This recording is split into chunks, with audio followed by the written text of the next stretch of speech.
ఎలా ఉన్నారు అని నేను అడగను.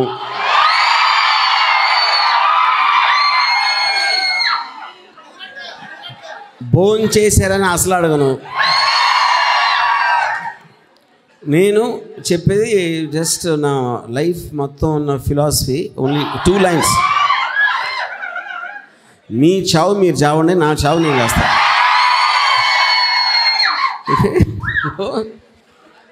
సో సార్ కొంచెం ఒక చిన్న మిస్టేక్ చేశారు ఇప్పుడు మాట్లాడింది.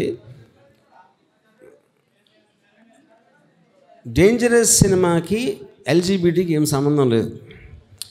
ఒక అందమైన అమ్మాయిని చూడటానికి ఇష్టం ఉన్న అందరికీ ఇద్దరు అందమైన అమ్మాయిలు, అది ఒక సోషల్ ఇష్యూ. అది ఎందుకు ఉండాలి ఎందుకు ఉండకూడదు అని ఒక హైఫండా ఒక ప్రజలకి ఒక మెసేజ్ ఇవ్వాలనే దురుద్దేశం నాకు ఏమాత్రం లేదు. ఇది సో బేసిక్గా అంటే నా ఉద్దేశంలో అమ్మాయిలు అంటే అబ్బాయిలకి ఇష్టం, అమ్మాయిలకు కూడా ఇష్టం అని నా నమ్మకం. నేను అమ్మాయి కాకపోయినా నాకు తెలిసిన అందరు అమ్మాయిలు అదే దాంట్లో. నిన్న డబుల్ డేంజరస్ అశు రెడ్డి కూడా. ఇంకొక పాయింట్ ఏంటంటే ఇప్పుడు నేను మీరు అంటే ఒక గవర్నమెంట్లో కీ పోస్ట్ ఉండే సివిల్ సర్వీసెస్కి ప్రిపేర్ అయ్యే మీరందరూ కూడా లెస్బియన్స్ అనగానే కేరింతలు కొడుతున్నారు. సో బేసిక్గా అంటే to be truthful is the greatest thing of life. That is the point I want to make as far as what he said. So next, మీ చెంప మీద కొట్టినప్పుడు ఒక అమ్మాయి సమాజంలో చాలామంది బాధపడిపోయారండి. మీ చెంప మీద అమ్మాయి కొట్టిందని చెప్పి చాలామంది హర్ట్ అయ్యారంట. సో ఈ సొసైటీలో అమ్మాయి చేతిలో చెంపదెబ్బ తినని మగవాడు ఎవరైనా ఉంటారా? 2, అమ్మాయి మీ చెంప మీద కొట్టింది, చాలామంది హర్ట్ అయ్యారు. కానీ ఈ సొసైటీలో అమ్మాయి చేతిలో చెంపదెబ్బ తినకుండా ఎవరైనా మొగడు ఉంటాడా? కొట్టించుకోకుండా ఉన్నటువంటి అంటే ఇప్పుడు ఏ దాంట్లోనే ఒక డామినెంట్ ఆస్పెక్ట్, ఒక సబ్మిసివ్ ఆస్పెక్ట్ ఉంటుంది. సో అది జెండర్ తోటి సంబంధం లేదు. నేను అంటే యాక్చువల్గా నా ఉద్దేశంలో అమ్మాయిలకు ఉన్న స్ట్రెంగ్త్ కానీ ధైర్యం కానీ అబ్బాయిలకి 10% కూడా ఉండదు. ఎందుకంటే వాళ్ళకున్న పవర్ వాళ్ళకి తెలుసు.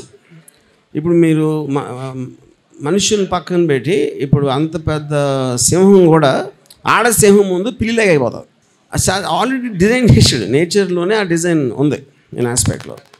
సో అప్పుడు ఇంకోటి ఏంటంటే మగవాళ్ళు వాళ్ళు బిగినింగ్ డేస్లో నువ్వు లేకపోతే నేను బతకలేను అని ఈ డైలాగ్స్ అన్నీ చెప్పేసి కమిట్ అయిపోతారు. కమిట్ అయిపోయిన తర్వాత అది మెయింటైన్ చేయలేదు. మెయింటైన్ చేయలేనప్పుడు ఒక గిల్ట్ స్టార్ట్ అవుతుంది. ఆ గిల్ట్లోంచి ఒక డిటాచ్మెంట్ వస్తుంది. అది అప్పుడు అమ్మాయి పసిగట్టి ఆ గిల్ట్ అనే దాన్ని ఒక స్ట్రెంగ్త్గా తీసుకొని ఆడ జీవితాన్ని నాశనం చేస్తుంది. ఆడ ఏడ్చేసి వదిలేసి ఎందుకు పెళ్లి చేసుకున్నాను రా బాబు, ఇది సర్వనాశనం. అది కరెక్ట్. ఇటువంటి బిహేవియర్ న్యాచురల్ ఎప్పుడైతే అనుకుంటామో ఆ బిహేవియర్ని సొసైటీలో ఫండమెంటల్గా కుటుంబం నుంచి యాక్సెప్టెన్స్ ఉంది. అంటే ఒక హోమోసెక్షువల్ బిహేవియర్ కానీ ఆర్ ట్రాన్స్జెండర్ బిహేవియర్ కానీ ఇటువంటి ఎగ్జిబిట్ చేసినప్పుడు పేరెంట్స్ ఇమీడియట్గా ఆ పిల్లల్ని కౌన్సిలింగ్కి తీసుకెళ్తారు. అంటే ఎప్పుడైతే ఒక సైకియాట్రిస్టిక్ కౌన్సిలింగ్ తీసుకెళ్ళావో పిల్లల్ని పిచ్చివాళ్ళుగా ఇప్పుడు ఫస్ట్ ఆఫ్ ఆల్ పేరెంట్స్ కన్నా మూర్ఖులు ఎవరు ఉండరు. ఎందుకంటే వాళ్ళు 30 సంవత్సరాల క్రితం వాళ్ళు ఎలాంటి చాదస్తం భావంలో వాళ్ళ పేరెంట్స్ నేర్పించారో దాని నుంచి వాళ్ళు బయటికి రాలేరు. అప్పుడు వాళ్ళ నుంచి మనం బయటికి రావాలి. అది సీక్రెట్గా అన్న రావచ్చు, బహిరంగంగా రావచ్చు, వాళ్ళు మీకున్న పరిస్థితులు బట్టి. నన్ను చాలాసార్లు కొంతమంది అడిగే క్వశ్చన్ ఏంటంటే, మీరు మీలా బతకాలంటే ఏం చేయాలంటే నేను ఫస్ట్ ఫ్యామిలీని వదిలేయాలి,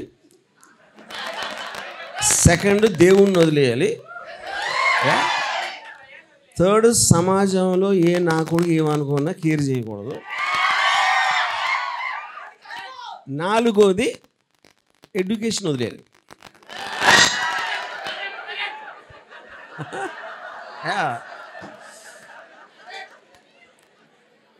అది ఈ సందర్భంగా నేను అంటే మీ దగ్గర ఒక ఎడ్యుకేషనల్ ఇన్స్టిట్యూట్లో ఉండి ఇలా మాట్లాడితే మీరు నన్ను ఇక్కడే చంపి పాతేసి ఏమైనా చేస్తే నేనేం చేయలేను. కాకపోతే మీరు ఇచ్చిన రెస్పాన్స్ బట్టి ఈ అడ్మినిస్ట్రేషన్ ఆఫీషియల్స్ ఎవరైనా ఉంటే వాళ్ళ నుంచి నన్ను కాపాడమని నా రిక్వెస్ట్. మీరు చెప్పిన ఈ మాటలు కూడా వాళ్ళకి ఎడ్యుకేషన్ సార్. సో దాంట్లో వాళ్ళు కొత్త విషయం అది చాలా అబ్సల్యూట్లీ కరెక్ట్ ఆయన చెప్పింది. ఎందుకంటే నేను ఇప్పుడు యాక్చువల్గా అంటే ఫర్ ఎగ్జాంపుల్ మీరు ఇంకా your getting educated, me education గురించి మీకు ఎప్పుడు తెలుస్తుంది, రియల్ లైఫ్లోకి వెళ్ళి దాని actual when you start making a living, మీరు ఇన్ని సంవత్సరాలు ఇక్కడ కూర్చుని ఏం చేశారు అనేది అప్పుడు తెలుస్తుంది, ఇప్పుడు తెలియదు. నేను అది ఆ ఫేజ్ దాటాను కాబట్టి నేను I'm wiser in the context. So education వద్దు అంటూనే ఆయన చాలా ఎడ్యుకేట్ చేశారు మిమ్మల్ని. సార్ మీరు తవ్విన గోతిలో మీరే పడ్డారు. సో నేను చెప్పేది ఏంటంటే గవర్నెన్స్లో 3వ చాప్టర్లో ఎడ్యుకేషన్ గురించి ఉంది, అది దానికి ఈ ఐడియాస్ అప్లై చేసుకోండి. తర్వాత ఆయన ఇట్లా మాట్లాడుతున్నప్పుడు మనం చూస్తే he seems to be the most anti social, anti national and టెర్రరిస్ట్లా కనపడతారు. కానీ he is the most law abiding citizen in this country. ఇప్పుడు ఆయన మీద దేశం మొత్తం మీద ఎన్నో లక్షల కేసులు పెట్టుంటారు, ఒక్క కేసులో కూడా ఆయనకి శిక్ష పడలేదు.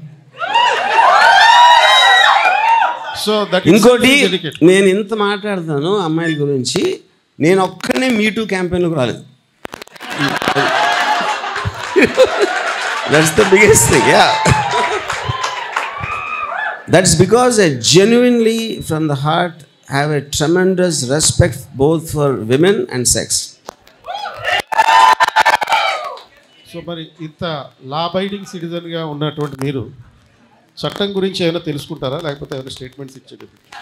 That's a good question. ఇప్పుడు నేనేంటంటే ఒక సొసైటీని డిసిప్లిన్ చేయడానికి దేర్ ఆర్ వేరియస్ ఫ్యాక్టర్స్. ఒకటి రిలీజియన్ ఉంటుంది, ఇంకోటి మొరాలిటీ ఉంటుంది, ఇంకోటి సోషల్ యాక్సెప్టెన్స్ ఉంటుంది, ఫోర్త్ది ఒక guilt which comes again from the and then ఫిఫ్త్ది లా. ఈ డిస్క్రిమినేషన్ ఎందుకు పెట్టారంటే లా అనేది ఒక సొసైటీలో అందరూ ఉండడానికి ఇలాంటి సెక్షన్స్ ఉంటాయి, ఇది చేయకూడదు, అది చేయాలి, ఇది చేస్తే అంత శిక్ష అవుతుంది, అది ఇది. రిలీజియన్ ఏమో పాపం పుణ్యం, నువ్వు ఇలా చేస్తే నీకు నరకంలో నిన్ను కొరడాలతో కొడతారు, నూనెలో వేయిస్తారు అనేది ఒక అన్నోన్ ఎలిమెంట్ని చూసి భయపెట్టడానికి ట్రై చేస్తారు. మూడోది సోషల్ యాక్ట్, నువ్వు ఇలా చేస్తే నీ నైబర్స్ ఏంటి అలా చేస్తాడు ఆవిడ, ఏదో రాముకి పిచ్చి కింద అమ్మాయిలతో ఏంటాడు పొర్లుతాడు నేల మీద, ఇదంతా సమాజం ఏమనుకుంటుంది అనేది అదొకటి. ఇంకోటి ఏంటంటే మొరాలిటీ అంటే కొంచెం గిల్తోటి, ఇప్పుడు అంటే ఈవెన్ మీరు ఒక క్రిస్టియానిటీ కానీ కొన్ని రిలీజియన్స్లో పక్కింటోడి భార్యని చూడకూడదు అంటారు, కానీ పక్కింటోడి భార్య దీపికా పడుకోన్లో ఉంటే చూడకుండా ఎలా ఉంటారు? అప్పుడు రాజుని చూసిన కళ్ళతో మొగుడిని చూస్తే మొత్తబూదైన ఒక సామెత ఉంది. అప్పుడు పక్కింటి భార్య చాలా అందంగా ఉండి మీరు ప్యాన్ చేసి మీ భార్యను చూస్తే అది అప్పుడు ఇంకా అది, కానీ అది బయటికి చెప్తారు, ఆడు చూస్తూనే ఉంటాడు. సో ఇప్పుడు నేను పర్సనల్గా ఈ మొత్తం చెప్పిన ఈ 4 ఆస్పెక్ట్స్లో నేను కేవలం లాని ఒక్కటే నేను అవాయిడ్ చేస్తాను. దానికి కారణం ఏంటంటే నేను సొసైటీలో ఉన్నాను. నేను ఇప్పుడు స్వర్గం ఉందనుకోండి, స్వర్గం కూడా ఏం చేస్తారు, నువ్వు ఇక్కడ చాలా మంచిగా ఉండి పెద్దలు బాగా చూసుకుని అన్నీ చేస్తే నీకు రంభా ఉరసి మేనక ఇస్తా అంటారు. తర్వాత అమృతం ఇస్తా. అమృతం అయితే గ్రేప్ జ్యూస్ అయితే అవ్వదు, అదేదో ఆల్కహాల్ అయి ఉంటుంది. Mostly I hope it's vodka. కానీ అది నాకు ప్రాబ్లం లేదు, ఎందుకంటే నేను స్వర్గానికి వెళ్ళే సమస్య లేదు, నేను చేసినాడు అన్నట్టు. ఓకే. ఇంకోటి ఏంటంటే, ఇప్పుడు ఒకవేళ నేను ఇక్కడ అంతా మంచిగా ఉన్నా, అంటే సొసైటీ దృష్టిలో మంచిగా ఉండి చచ్చిపోయి పైకి వెళ్ళాక అసలు రంభవర్షి లేరు అనుకోండి, ఏరియా వాట్ అంటే అప్పుడు ఎవరు చెప్పాడు నీకు అంటాడు. నేనేం చెప్పానా వచ్చి. అందుకని ఏ bird in hand is worth two in the bush అనే దాంట్లో ఆ రంభవర్షి మ్యాన్గా ఇక్కడే ఎత్తుకుంటుంది. సార్, సొసైటీలో ఏదైనా ఒక ఇష్యూ జరుగుతూ ఉంటుంది, హాట్ టాపిక్ ఉంటుంది, ఒక 6-7 days దాని చుట్టూ మొత్తం మీడియా మొత్తం తిరుగుతూ ఉంటుంది. అది ఎంత నెగిటివ్ ఇష్యూ అయినా సరే మీరు ఒక్కసారి ఇన్వాల్వ్ అయిన తర్వాత దాన్ని సినారియో మొత్తం మార్చేసినాక వాళ్ళకి ఎట్లుంటుంది అంటే, అరే భయ్ ఆర్జీబీ ఎంటర్ అయ్యాడరా, ఇతంతా ఎందుకురా భయ్ అని చెప్పి ఆ ఇష్యూని పాజిటివ్గా క్లోజ్ చేసుకోవాలని ట్రై చేస్తారు. అంటే నాది ఏంటంటే, మీకున్న స్ట్రెంగ్త్ ఏంటి, వాళ్ళకి లేనిది ఏంటి, అంటే వాళ్ళు ఎందుకు పాజిటివ్ వేలు క్లోజ్ చేసుకోవాలనుకుంటారు. ఇంకొకటి ఏంటంటే, మీలాంటి ఇట్లా అరే నాకు వద్దురా భయ్, వీటితో నాకు ఇష్యూ వద్దని మీరు ఇట్లా క్లోజ్ చేసుకోవాలనుకున్న మీలాంటి పర్సన్ మీరు ఎప్పుడైనా ఎన్కౌంటర్ అయ్యారా? శివుడు ఫస్ట్ క్వశ్చను, వాళ్ళందరూ వేరే వేరే వేరే బట్టలు వేసుకుంటారు, నేనేమో బట్టలు ఇప్పేస్తా. బట్టలు ఇప్పేసి మొత్తం చూపించేసిన తర్వాత మీరు ఇంకా కాన్స్పిరసీ థియరీస్కి ఛాన్స్ లేదు. కాన్స్పిరసీ థియరీస్ అనేది ఇంక ఉండవు. సి నాలాంటి వాళ్ళు అంటే I don't know the exact definition. కాకపోతే ఇప్పుడు ఎవరైనా నాకు ఒక కౌంటర్ ఆర్గ్యుమెంట్, కౌంటర్ లాజిక్ ఇచ్చారనుకోండి, 100% ఐ యాక్సెప్ట్ దట్. యా, అంటే అట్లీస్ట్ మేబీ పర్సనల్ లైఫ్లో జరిగి ఉండొచ్చు, మీడియాలో ఎప్పుడు జరగలేదు. ఎందుకంటే మీడియాలో వాళ్ళు చాలా 99%కి they always want to please everybody and I don't care about pleasing anybody. అందుకని నన్ను కౌంటర్ చేయడం కష్టం. యా.